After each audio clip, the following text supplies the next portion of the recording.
কোনো একদিন একটি ডাকু রাক্ষস টুনিকে একটি আমের বাড়ি গিফট করে। টুনি তো আমের বাড়ি পেয়ে মহা খুশি। ডাকু রাক্ষস টুনিকে বলতে থাকে, টুনি, ও টুনি, নে, এইটা তোর আমের বাড়ি। আমি তোকে এই আমের বাড়িটা গিফট করলাম। তুই যদি চাস তাহলে আজ থেকে এ বাড়িতে থাকতেও পারবি আর সব সময় আমও খেতে পারবি। এখন আমি চললাম রে টুনি। সাথে সাথে টুনি আমের বাড়িতে বসবাস করতে শুরু করে।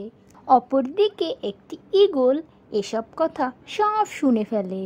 সাথে সাথে টুনিকে এসে ঈগল পাখি ঘাড় ধাক্কা দিয়ে বাসা থেকে বের করে দেয়। টুনি তো কাঁদতে কাঁদতে ডাকু রাক্ষসের কাছে চলে যায়। ডাকু রাক্ষসের কাছে গিয়ে সব কথা খুলে বলে। সাথে সাথে ডাকু রাক্ষস বলতে থাকে, টুনি, নে, তোর সাথে আমি এই ডাইনিকে পাঠিয়ে দিলাম। ডাইনি গিয়ে ঈগলটাকে শায়েস্তা করে আসবে। সাথে সাথে টুনির সাথে ডাইনি আমের বাড়িতে চলে যায়। গিয়েই ঈগলটাকে ডাইনি গপ গপ করে খেয়ে ফেলেছে।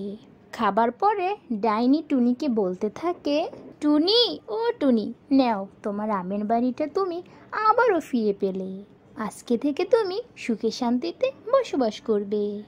এখন আমি চললাম রে টুনি। হ্যাঁ বন্ধুরা, ভিডিওটা যদি ভালো লেগে থাকে বেশি বেশি লাইক করে কমেন্ট করে সব সময় আমাদের পাশে পাশে থাকবেন।